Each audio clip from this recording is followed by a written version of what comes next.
हमारे चैनल को सब्सक्राइब करें और बेल आइकन दबाएं। शेखर बोल रहा हूँ। अच्छा सुनो, 4 बजे स्टेशन के पास मिलो। काम आज हो जाएगा ना शेखर? हाँ पूजा, काम हो जाएगा।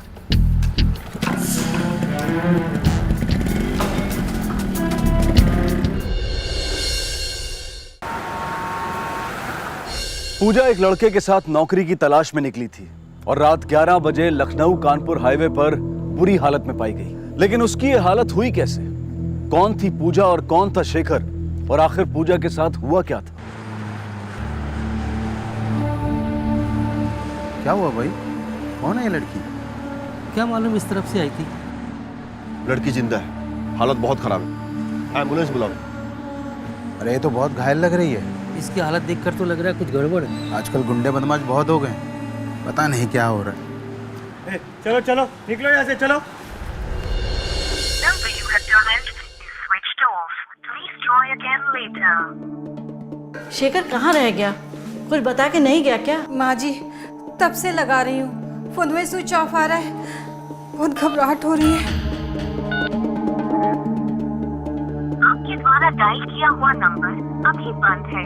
समझ में नहीं आ रहा, इतना देरी तो कभी नहीं करते।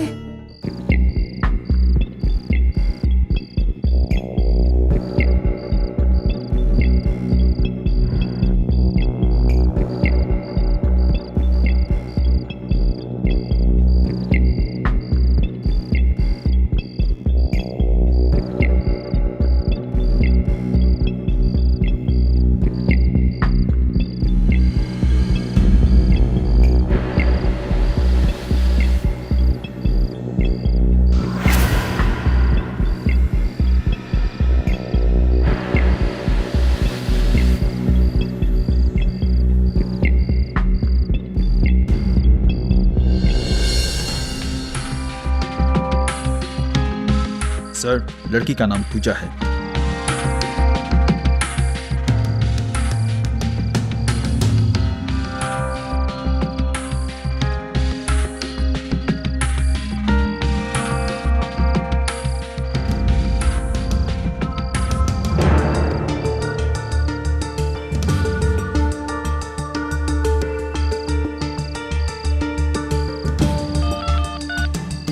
हेलो, आप पूजा की माँ बोल रही हैं?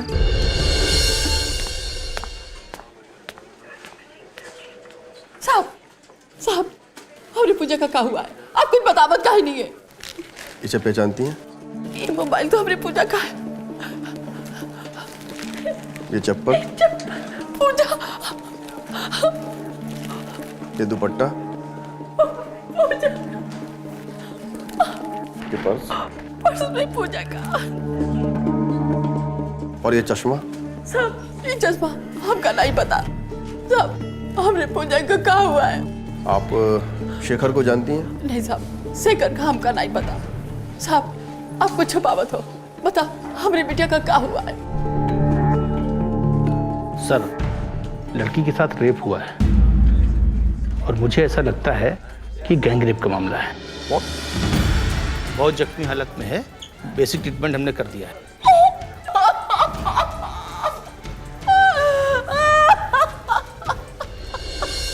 पूजा को अभी तक होश नहीं आया है। एक काम करो, घटनास्थल से जो भी चीजें बरामद हुई हैं सबकी अच्छे से जांच करवाओ। सर। और पूजा के फोन पे अंतिम कॉल किसी शेखर का आया था। इस शेखर का कच्चा चिट्ठा निकला और टेलीकॉम ऑपरेटर से। सर। और वो जो सेडेटिव मिली है, पता लगा कौन से मेडिकल स्टोर से खरीदी गई है। सर, पेशेंट को होश आ गया है। डॉक्टर साहब, बयान लेना बहुत जरूरी है। प्लीज ले लीजिए। पूजा, आपके साथ ये सब किसने किया? शेखर ने। शेखर? हाँ, आगे बोलिए। शेखर ने। देखिए, पेशेंट की हालत खराब हो रही है, आप लोग प्लीज बाहर जाइए। Nurse, injection.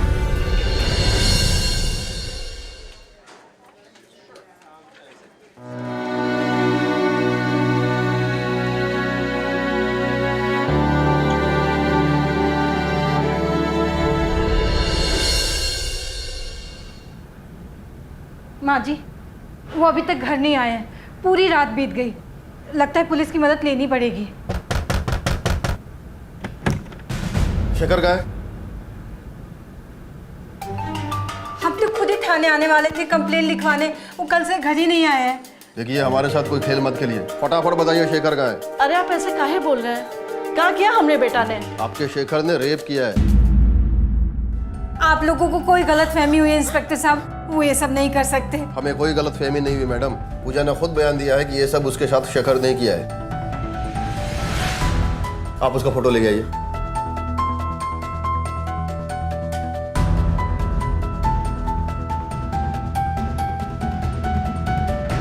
आप पूजा को जानती हैं? पूजा? ये दवाई यहाँ से खरीदी गई थी, किसने बेची थी?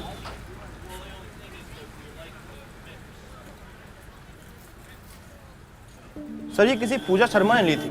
तुम थे उस टाइम यहाँ पे?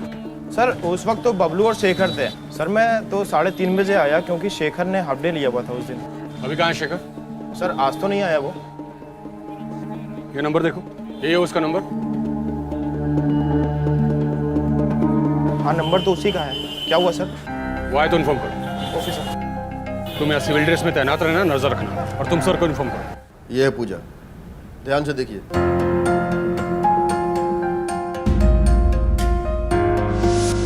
संभाल के आराम से। अरे क्या हुआ? हाँ? कौन है ये? अमिता ये पूजा है, मेडिकल स्टोर पे दवाई लेने आई थी। कह रही थी काम ढूंढने निकली और बात करते करते अचानक बेहोश हो गई, तो मैं इसे घर ले आया। ठीक हो? बेटा ये लो पानी पियो। लो।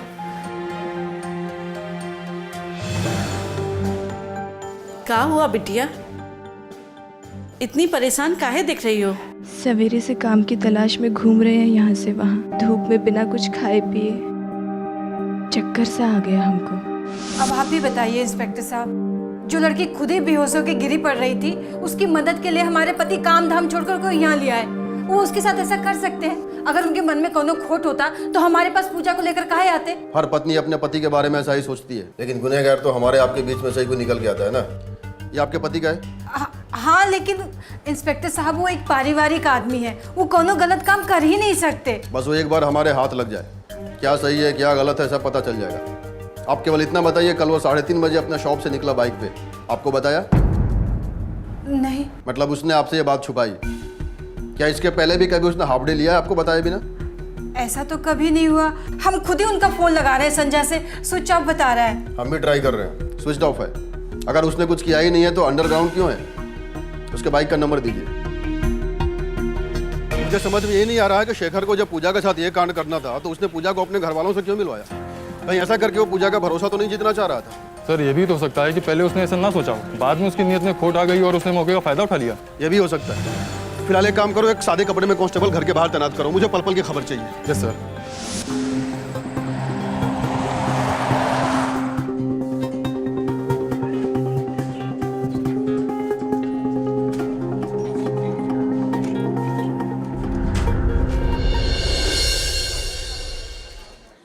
हम आपकी हालत समझ सकते हैं, लेकिन हमारे लिए कुछ सवाल पूछने बहुत जरूरी है। प्लीज हमें निडर होकर बताइए। 4 लोग थे, बस शेखर याद है हमें। उसके साथ उसके 3 साथी भी थे,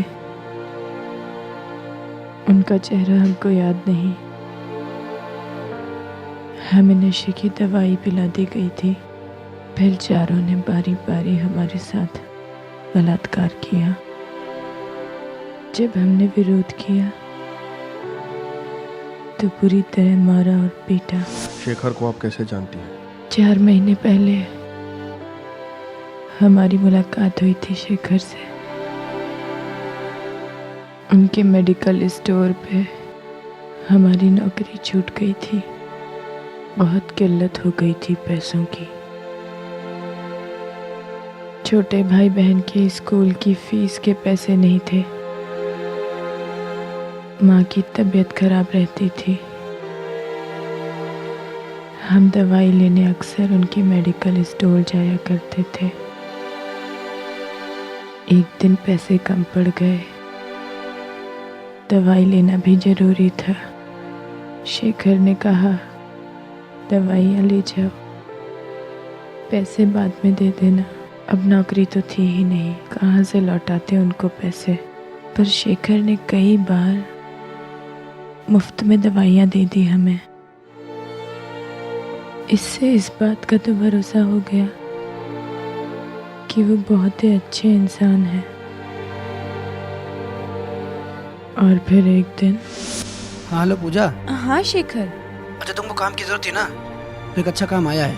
एक कपड़ों की दुकान खुल रही है, वहाँ सेल्स गर्ल्स की जरूरत है, तो हम बोलेंगे तो तुम्हारा काम हो जाएगा। ठीक है, बहुत बहुत शुक्रिया। डॉक्टर, पूजा की रिपोर्ट जैसे ही आती है हमें तुरंत इन्फॉर्म कीजिए।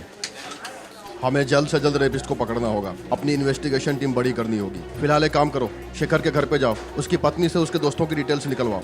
कुछ भी करो, मुझे सारे रेपिस्ट हिरासत में चाहिए। Yes sir. पूजा के विश्वास की हत्या हो चुकी थी। जिस शेखर पे उसने भरोसा किया था, उसी ने उसके साथ इतना बड़ा धोखा किया। शेखर का फोन लगातार स्विच ऑफ आ रहा था, लेकिन पुलिस हाथ पर हाथ धरकर बैठने वाली नहीं थी। उन्होंने शेखर और उसके तीनों साथियों को ढूंढने के लिए छानबीन और तेज कर दी। पूजा ने बयान दे दिया है, उसके साथ गैंग रेप हुआ है। नहीं, वो गलत बयान दे रही है।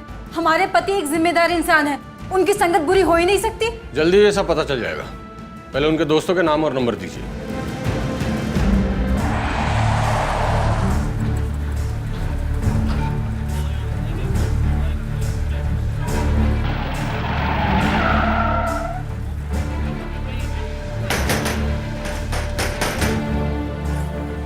विजय। जी सर। अरे सर मैंने क्या किया? अरे सर मैंने क्या किया?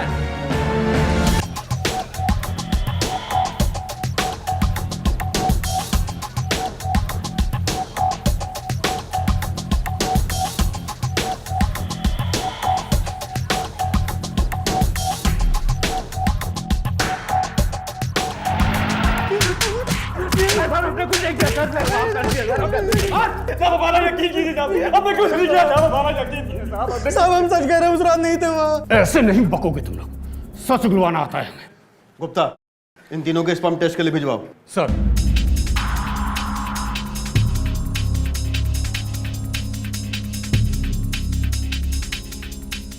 ये फोटो गौर से देखो, इन दोनों का भी देखा है? जी साहब देखा है, अभी कुछ दिन पहले यहाँ से लस्सी पी के गए। केवल ये दोनों थे कि इनके साथ इनके दोस्त भी थे? नहीं साहब, ये दोनों अकेले थे। पक्का? जी साहब।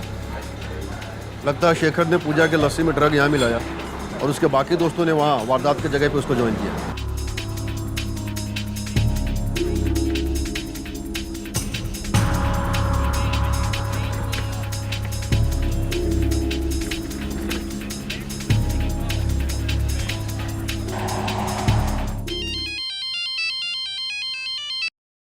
हाँ गुप्ता। लखनऊ रेलवे स्टेशन पर 2 मिनट के लिए उसका फोन ऑन हुआ।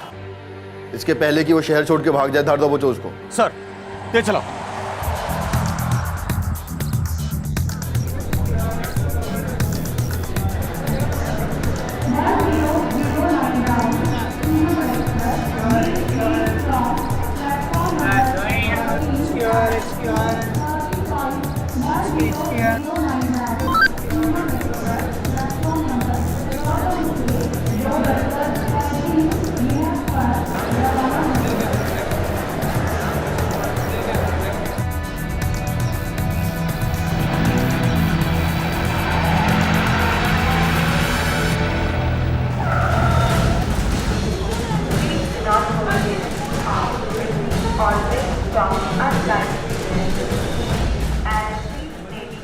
शेखर का मोबाइल फिर से स्विच ऑफ हो गया। शेखर जहां काम करता था, जहां रहता था, जहां पूजा को लेकर गया था, पुलिस उन सभी इलाकों का चप्पा चप्पा छान रही थी। शेखर के 3 दोस्त पुलिस हिरासत में थे, लेकिन शेखर का अभी तक कुछ पता नहीं चला था, बल्कि उसे पकड़ पाना और मुश्किल होता जा रहा था। पुलिस ने शेखर के मोबाइल को ट्रैक किया, लेकिन उसका मोबाइल हर बार अपनी लोकेशन बदल रहा था। साहब, हमारे पति 3 दिन से गायब हैं। हमारी बात मानिए साहब। वो गायब नहीं है, अंडरग्राउंड है। अरे साहब ऐसा नहीं है साहब, वो पारिवारिक आदमी है और उनके तीनों दोस्त भी बहुत अच्छे इंसान है साहब। आप हम पर विश्वास कीजिए साहब। साहब हमारे पति के साथ कुछ गड़बड़ हो रहा है साहब। साहब उनको ढूंढने में मदद करिए साहब। उनके साथ कोनो एक्सीडेंट हो गया। आप सिर्फ अपने बारे में सोचती हैं। केवल एक बार अपने आप को उस लड़की के जगह पे रख के देखिए जिसके साथ गैंगरेप हुआ है। आप अंदाजा भी नहीं लगा सकती वो किस मेंटल ट्रॉमा से गुजर रही है।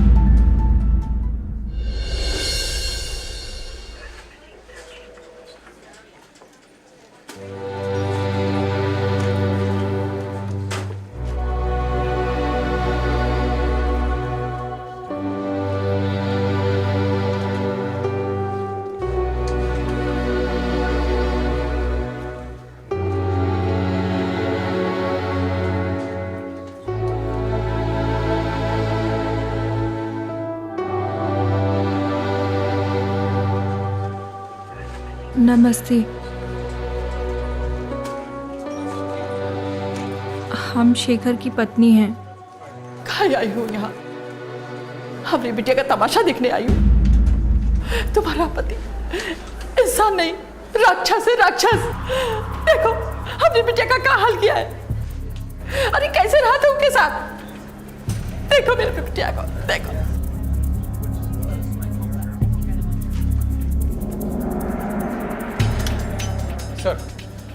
सर फॉरेंसिक रिपोर्ट आ गई है।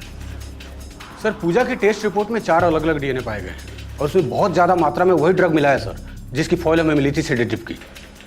लेकिन सर शेखर के तीनों दोस्तों के स्पर्म सैंपल मैच नहीं हुए जो पूजा के शरीर में पाए गए थे। तो फिर वे 3 लोग कौन हैं जिनके साथ मिलकर शेखर ने यह गैंगरेप किया?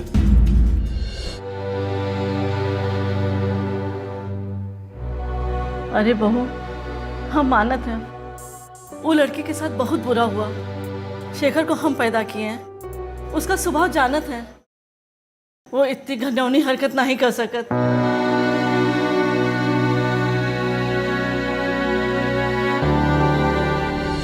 पूजा की हालत देखकर नम्रता सदमे में थी और दूसरी तरफ पुलिस हैरान थी कि फॉरेंसिक रिपोर्ट में शेखर के तीनों दोस्तों का डीएनए मैच नहीं हुआ था। पुलिस की समझ में नहीं आ रहा था कि शेखर के ये 3 नए दोस्त आखिर हैं कौन। क्या वो वाकई किसी बुरी संगत में था? अजीब दुविधा थी। ना तो शेखर का कुछ पता चल रहा था और ना ही इस केस से जुड़ी कोई और कड़ी सामने आ रही थी। 3 दिन बीत गए और फिर अचानक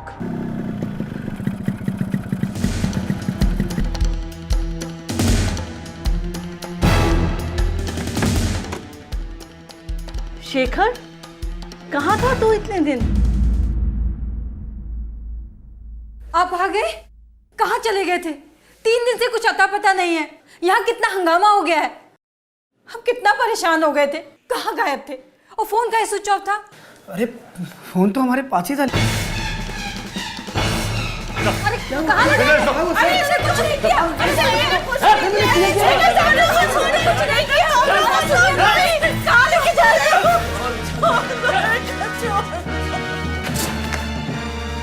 पूजा के साथ इस रेप कांड में तुम्हारे साथ तुम्हारे 3 और साथी शामिल। तीनों का नाम चाहिए मुझे। सर हमने कुछ नहीं किया, बात मानिए हमारी। देख, छुपा के कोई फायदा नहीं। पूजा हमें अपने बयान में सब कुछ बता चुकी है। इसके पहले कि मेरा दिमाग खराब हो जाए तेरी बत्तीसी झाड़ू में साफ साफ बोल दो। सर हमने कुछ नहीं किया है, हमने किसी का रेप भी नहीं किया। और जब रेप नहीं किया तो ऐसे किसी का नाम कैसे दे दूं मैं आपको? बेटा शेखर, ज्यादा भोला मत बन। तुम्हारे भोलेपन की कहानी हम पूजा से सुन चुके हैं। हाँ शेखर। अच्छा तुमको काम की जरूरत थी ना, तो एक अच्छा काम आया है। एक कपड़ों की दुकान खुल रही है। तो लड़की को नौकरी देने का लालच देकर तुमने उसे नजदीकियां बढ़ाई? नहीं साहब, ऐसा बिल्कुल भी नहीं है। पहले फोन उसी ने किया था हमको। झूठ, बिल्कुल झूठ। पूजा तुम्हें फोन नहीं करती थी बल्कि तुम पूजा को बार बार फोन करते थे। और उस दिन भी तूने ही पूजा को फोन किया था। अच्छा सुनो, 4 बजे चारबाग स्टेशन के पास मिलो। काम आज हो जाएगा ना शेखर? हाँ पूजा, काम हो जाएगा। हाँ साहब, मेरी बात हुई थी पूजा से उस दिन, लेकिन पूजा नहीं कहा था वो हमारे साथ आना चाहती है नौकरी के लिए। हम तो नौकरी ढूंढने जा रहे थे, लेकिन शेखर का फोन आया कि अकेले मत जाओ, हमने हाफ डे ले लिया है, साथ चलेंगे। बहुत प्यास लगी थी पूजा को साहब। उसने ढाबे पे रुकने के लिए कहा हमको, तो हम ढाबे पे लस्सी पीने के लिए रुक गए। लस्सी पीने के बाद थोड़ा चक्कर सा आने लगा, फिर कुछ याद नहीं। मतलब उसके बाद हमको याद नहीं कि क्या हुआ हमारे साथ। और जब आँख खुली तो 3 दिन बीत चुके थे। सब हमको किसी ने अगवा कर लिया था। तू क्या अरबपति है? तुम्हारा अगवा कोई क्यों करेगा? और फिरौती के लिए तो कोई कॉल नहीं आया। तुम्हें क्या लगता है कोई बेहोश आदमी उड़ते फिरता क्या यहाँ से वहाँ? तुम पूरे होशो हवास में थे, इसलिए तुम्हारा मोबाइल अलग अलग लोकेशन पे ऑन और ऑफ हो रहा था। अब ये मत कह देना कि तुम्हारा मोबाइल भी चोरी हो गया था, क्योंकि जब तुम घर पे आए तुम्हारे पास मोबाइल था। और तुम किडनैप हुए थे या तुम्हारा ड्रामा था ये तो हम पता लगा ही लेंगे। तुम्हारी जानकारी के लिए ये बता दूं कि तुमने और तुम्हारे साथियों ने रेप के पहले पूजा को जो ड्रग दिया था उसकी डिटेल हमें मेडिकल स्टोर से मिल चुकी है। साहब किस ड्रग्स की बात कर रहे हैं? हाँ ये सच है कि पूजा मेरे मेडिकल स्टोर पे दवा लेने आती थी, लेकिन वो डिप्रेशन की दवा लेने आती थी और उसके पास डॉक्टर की प्रिस्क्रिप्शन भी होती थी। झूठ, फिर एक झूठ। हमने पूजा की मेडिकल हिस्ट्री चेक की है और पूजा का खुद ये कहना है हमने कभी दवाइयाँ नहीं ली। सेडेटिव बोल रहे हैं ना आप? हम तो अक्सर बुखार की या सर दर्द की दवाइयाँ लेने जाते थे माँ के लिए। ये सब शेखर की प्लानिंग है सर। वही बार बार फोन करके हमको वहाँ बुलाया करता था। पूजा खुद हमसे बात करना चाहती थी, हमको बार बार मिस कॉल मारती थी और उसकी तंगी को देख के हम कॉल बैक कर लेते थे साहब उसको। और जब भी हम उसको कॉल बैक करते थे हमसे डिप्रेशन वाली ही बातें करती थी। हम कोशिश करते थे साहब हम उसकी मदद करते ताकि वो डिप्रेशन से निकल जाए। वो मेरी बहन जैसी थी साहब। क्या बताएं शेखर, घर में रुपया पैसा है ही नहीं, खाने तक का इंतज़ाम करना मुश्किल होता जा रहा है। घर में कोई बड़ा भी नहीं है जो सहारा दे दे। कभी कभी तो मन करता है अपनी जान ही दे दे। कैसी बुज़दिल वाली बात कर रही हो तुम? घर में कोई सहारा देने वाला नहीं है तो हिम्मत हार जाओगी। हम है ना, हमको बनाओ अपना बड़ा भाई। देखो पूजा, जैसे अच्छे दिन नहीं टिकते ना तो वैसे बुरे दिन भी चले जाते हैं। एक काम करो, ये रखो तुम। अरे रखो, बड़े भाई हम तुम्हारे, और कभी भी जरूरत पड़े हमको याद करना, ठीक है? उसने हमदर्दी दिखाकर अपने जाल में फांस लिया हमें, फिर मौका देखकर गिरगिट की तरह रंग बदल लिया। साहब अब खुद सोचिए, अगर हमने रेप किया होता तो हम घर वापस क्यों आते? अपने आपको पकड़वाने। तुम घर वापस इसलिए आए ताकि तुम पे किसी का शक ना जाए।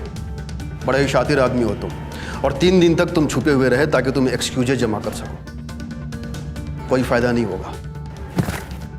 मैं तुमसे आखिरी बार पूछता हूँ, तीनों साथियों के नाम बता दो मुझे। सर अब 1000 बार पूछेंगे तो हमारा एक ही जवाब होगा, हमने रेप नहीं किया। नहीं किया मतलब नहीं किया है। इसके स्पर्म का टेस्ट करवाओ। सर। तू बचेगा नहीं।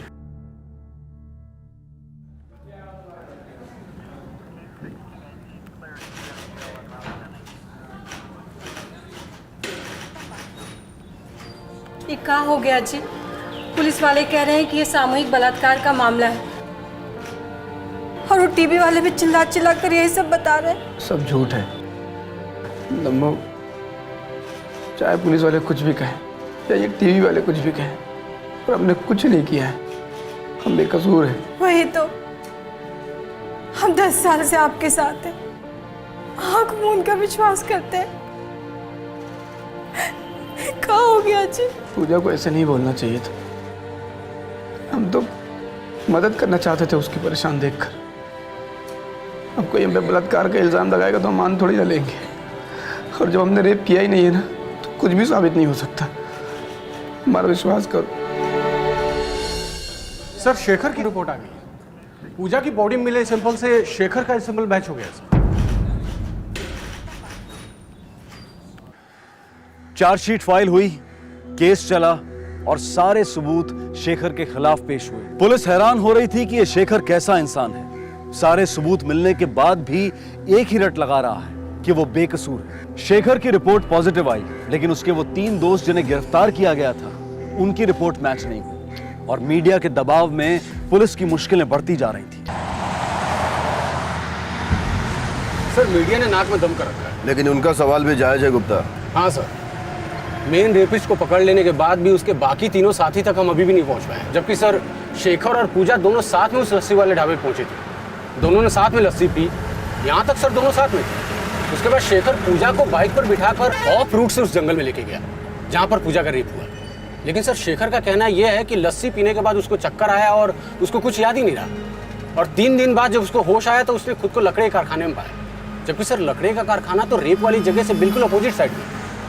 सर इसका मतलब शेखर पक्का झूठ बोल रहा है। हो सकता है, और यह भी हो सकता है कि शेखर और उसके तीनों साथियों का कोई ना कोई मददगार हो इस एरिया में, क्योंकि 3 दिन तक छुपे रहना बिना किसी के हेल्प के बाइक छुपाना पॉसिबल ही नहीं है। एनीवेज हम तो जा ही रहे हैं उस एरिया में बारीकी से छानबीन करने। देखते हैं शायद कोई सुराग हाथ लग जाए।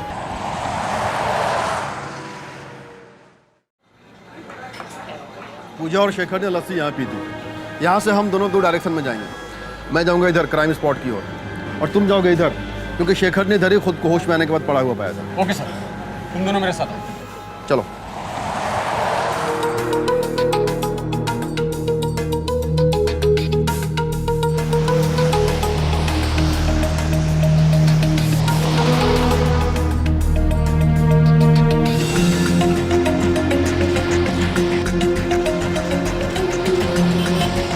क्या भाई, वो अपना ये सब्जी का ठेला रोज यहाँ नहीं लगाते हो क्या? पिछले 15 दिन से दिखाई नहीं दिए।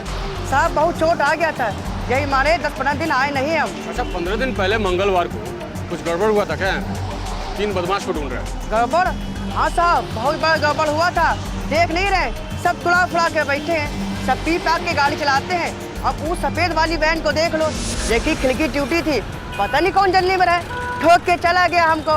हमारा ठिलिया भी तोड़ गया और हमारी सब्जी का सारा नुकसान करके चला गया साहब। यही मारे हम कई दिन दिखाई नहीं दिए। और कुछ?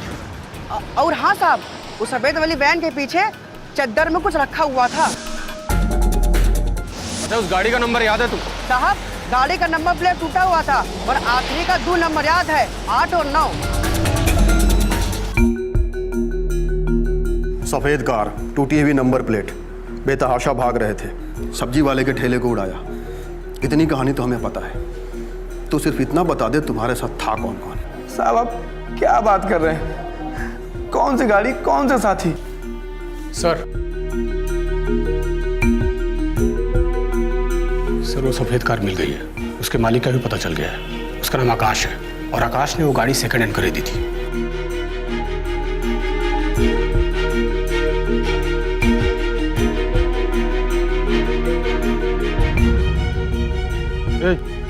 ये गाड़ी किसका है? वो साहब उसका।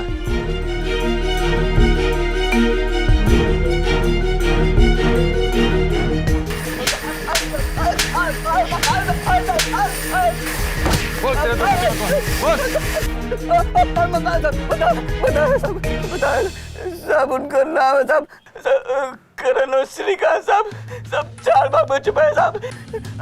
श्रीकांत का जिस प्लान से किया हुआ था, हम तो बस बहकावे में आ गए थे साहब। लेके चलो इसे।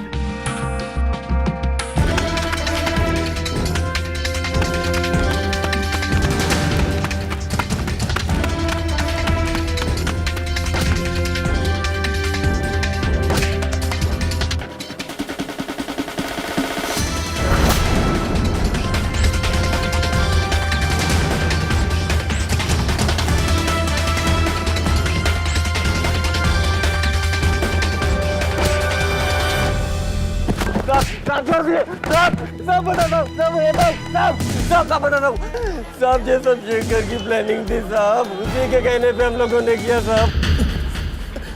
तुम्हारे तीनों साथी अपना गुनाह कबूल कर चुके हैं। अब यह साफ हो गया है कि तुम चारों ने मिलकर ही रेप किया था। उनके स्पर्म सैंपल और डीएनए मैच कर गए। तुम्हारा तो पहले ही मैच कर गया था। अब सीधे सीधे अपना गुनाह कबूल कर। साहब ये हमारे साथ सरासर गलत हो रहा है। जब हमने कोई गुनाह किया नहीं तो फिर हम कैसे कबूले? हम तुमसे कभी मिले भी नहीं, हमको जानते तक नहीं है साहब।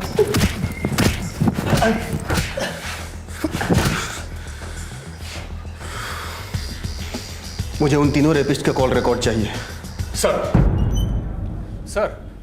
एक बहुत ही अजीब बात पता चली है। हमने उन तीनों के कॉल रिकॉर्ड्स निकाले, लेकिन शेखर की उनसे कभी कोई बात ही नहीं हुई। ऐसा कैसे हो सकता है? यदि उनकी आपस में बातचीत नहीं हुई तो फिर गैंग रेप को प्लान कैसे किया? सर एक और बात मालूम पड़ी है। एक कॉमन नंबर पर उन तीनों की बहुत बार बात हुई है, रेप वाले दिन भी, और ये नंबर किसी प्रकाश बंसल का है। कौन है ये प्रकाश बंसल? सर ये प्रकाश बंसल की केस हिस्ट्री भी बहुत अजीब है। कानपुर में 2014 में हुए एक मर्डर केस का मुख्य आरोपी है। इस वक्त वो जमानत पे है, लेकिन उसका साथी बंसी अभी भी जेल में है। और सर इंपॉर्टेंट खबर यह है कि उस मर्डर केस का चश्मदीद गवाह शेखर रह चुका है। व्हाट? शेखर आई विटनेस है? Yes sir. और ये बात हम सब तक छुपी रही? सर ये फाइल हमें कानपुर पुलिस से मिली है। सर केस की फाइल और शेखर के बयान के मुताबिक 5 मई 2014 को उस पेट्रोल पंप पे शेखर पेट्रोल भरवा रहा था। उसी वक्त बंसल और उसके साथी बंसी ने सीताराम नाम के आदमी का मर्डर कर दिया, और ये मर्डर होते हुए शेखर ने देख लिया था।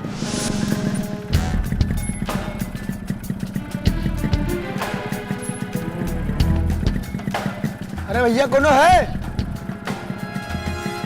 अरे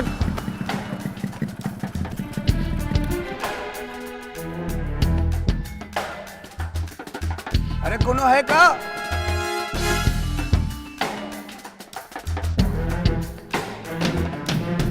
भाई जी अम्मा कसम गलती हो गई, आइंदा कभी नहीं करेगा भाई जी। भाई जी नहीं करेगा भाई जी।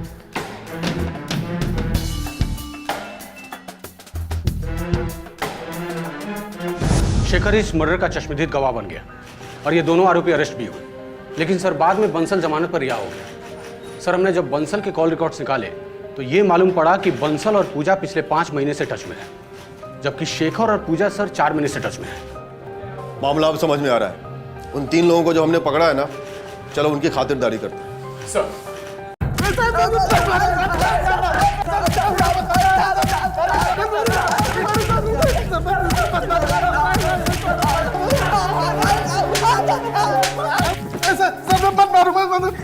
गलती हो गई साहब, सब गलती हो गई। साहब शेखर के बहकावे मांगे रहे साहब, हमारी मत मारी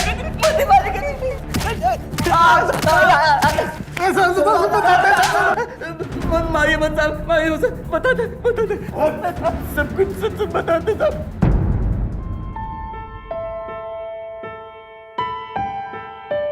दीदी अब क्या हम लोग लखनऊ कभी वापस नहीं आएंगे? क्या करेंगे यहाँ पर आकर? सब कुछ तो लूट लिया इस लखनऊ ने, हंसी खुशी, सुख चैन इज्जत, सब कुछ। लेकिन हम मुंबई जाएंगे तो रहेंगे कहाँ? काम क्या करोगी आप? हमको वहाँ पर एक काम मिल गया है।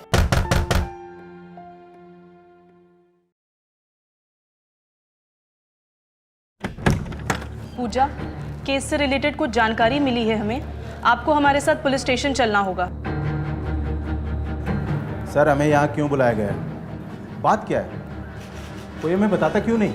बता देंगे बंसल जी, मैडम को तो आ जाने दीजिए।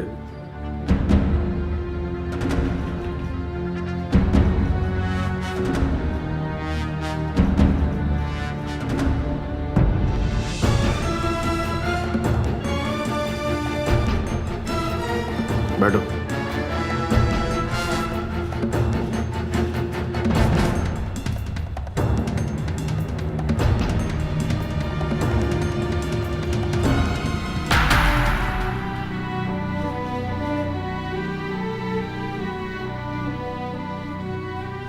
आप इनको जानते हैं? जी नहीं। पूजा, आप इनको जानती हो? नहीं सर। सर ये दोनों तो एक दूसरे को बिल्कुल नहीं जानते। लेकिन हम कुछ जानते हैं। ये रहे आपके कॉल रिकॉर्ड्स और ये रहे आपके कॉल रिकॉर्ड्स। आप दोनों पिछले 5 महीने से एक दूसरे से लगातार बातचीत कर रहे थे। इतना ही नहीं, वे तीनों लड़के जिनके स्पर्म सैंपल पूजा की रिपोर्ट से मैच हुए हैं, आप उनसे पिछले 4 महीने से टच में हो। और ये है हमारे लिए हुकुम का इक्का, आपके कानपुर मर्डर केस की हिस्ट्री फाइल। वही सीताराम मर्डर केस। इस केस में शेखर, जी हाँ वही शेखर जिसने पूजा के बयान के हिसाब से पूजा के साथ बलात्कार किया है, इस केस में आई विटनेस है। और ये क्या है पता है? Blank paper. इसमें अभी तक हमने कुछ भी नहीं लिखा है, क्योंकि इसमें अब हम वो सच लिखेंगे जो तुम हमें बताओगे और अभी बताओगे। बको।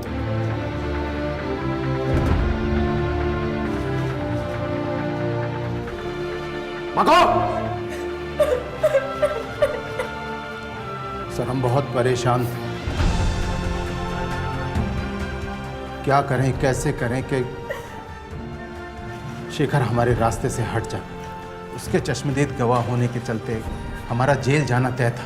हमने सोचा कि शेखर को अगर किसी और केस में फंसा दिया जाए तो हमारा केस कमज़ोर हो जाएगा।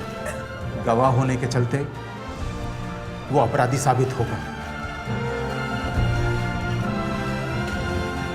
अगर उस पर रेप का केस साबित हो गया तो उसका बच निकलना नामुमकिन होगा। लेकिन समस्या ये थी कि इस काम के लिए लड़की कहाँ से मिले जो अपनी ज़रूरतों के लिए हमारे लिए काम करती। बंसी पूजा को जानता था, वो इसके टच में था और इसकी बदहाली उससे छिपी नहीं थी। इसीलिए हम अपना प्रस्ताव लेकर पूजा के पास गए। देखो पूजा, बंसी से मुझे तुम्हारे हालात के बारे में पता चल चुका है। तुम्हें पैसों की सख्त ज़रूरत है। तुम्हें अपनी माँ का ऑपरेशन भी करवाना है और अपने छोटे भाई बहनों को स्कूल भी भेजना है। कैसे करोगी इतना सब कुछ? इसीलिए हम तुम्हारी मदद करना चाहते हैं। हम देंगे तुम्हें पैसे, लेकिन बदले में हमारा एक काम करना होगा तुम्हें। कैसा काम? एक लड़का है शेखर, उसे एक मामले में फंसाना है। देखिए, हम ऐसा वैसा कोई काम नहीं करेंगे। हाँ, पैसा जल्दी और ज्यादा कमाना है तो उसके लिए रास्ता भी टेढ़ा ही चुनना पड़ता है। हमारी बात मानो, शेखर को फ्रेम करो।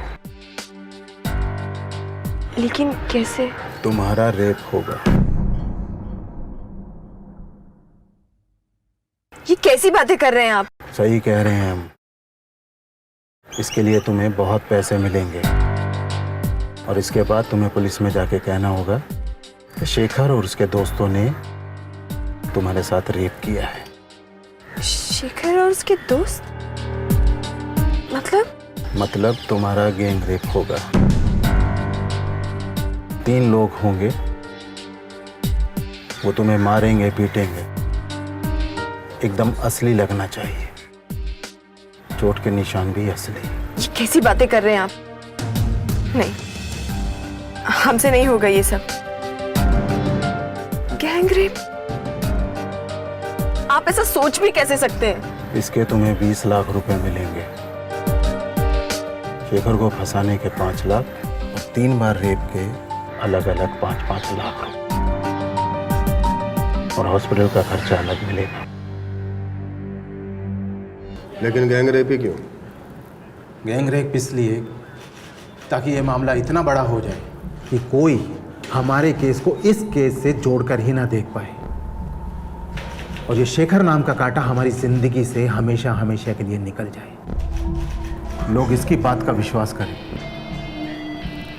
प्लान के मुताबिक पूजा ने शेखर की हमदर्दी बटोर ली थी, जो कि उसको फ्रेम करने के लिए ज़रूरी था। और फिर तुमने पूजा को डॉक्टर की फॉल्स स्लिप दी जिसमें ये सेडेटिव सजेस्ट की गई थी, और उसके बाद पूजा ये सेडेटिव शेखर की दुकान से खरीदने लगी ताकि शेखर फंस जाए और पुलिस की गिरफ्त में आ जाए। और तुम्हारे ही कहने पे उस दिन ढाबे पे पूजा ने शेखर की लस्सी में सेडेटिव मिलाई।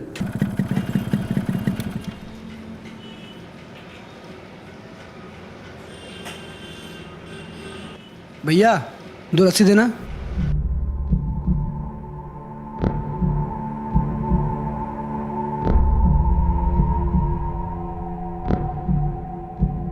हम जरा हाथ धुल के आते हैं।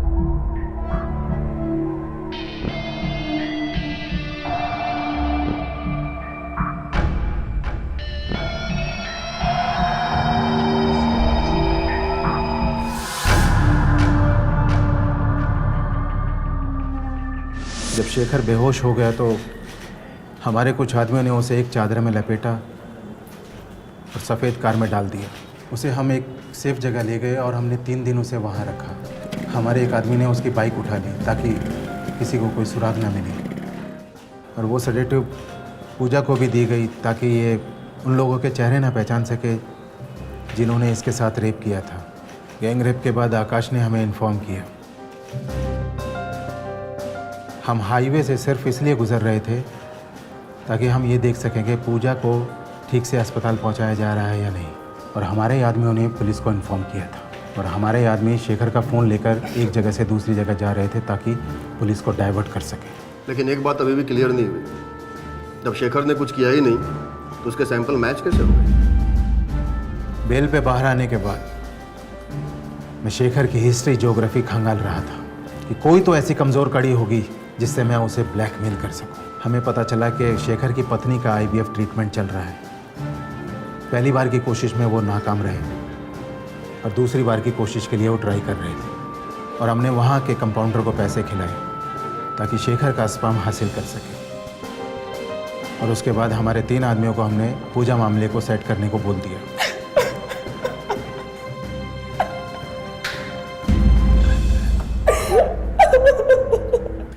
शेखर बेकसूर साबित हुआ, बंसल को गिरफ्तार कर लिया गया और बाद में शेखर ने चश्मदीद गवाह के रूप में बंसी और बंसल के खिलाफ अपना बयान दिया और उन दोनों को सीताराम की हत्या के जुर्म में आजीवन कारावास के लिए भेज दिया गया। पूजा को भी गिरफ्तार किया गया और उसे षड्यंत्र और पुलिस को गुमराह करने के लिए बुक किया गया। पूजा चाहती थी कि वो कुछ पैसा बना ले ताकि वो अपने भाई बहन और अपनी माँ को एक बेहतर जिंदगी दे सके। लेकिन क्या ये सही रास्ता था पैसा कमाने के लिए, जहां उसे अपना बलात्कार करवाना पड़ा और एक निर्दोष को फंसाकर उसे गुनहगार साबित करना पड़ा। पर अब इस शॉर्टकट की कोशिश में पूजा एक ऐसी जगह आ खड़ी हुई थी जहां उसके लिए सिर्फ अफसोस किया जा सकता था। और सबसे शर्मनाक बात तो यह है कि जो कानून औरतों को मजबूत करने के लिए बना है, पूजा उसी कानून का दुरुपयोग कर रही थी। ये एक बेहद शर्मनाक वाकया है। आपसे फिर मुलाकात होगी अगले एपिसोड में एक और नए केस के साथ। तब तक अपना और अपने परिवार का ख्याल रखें और देखते रहें क्राइम पेट्रोल डायल 100। सबक एक को सीख हम सबको। जय Hind. For more updates, subscribe to our channel, click the show links and enjoy watching the videos.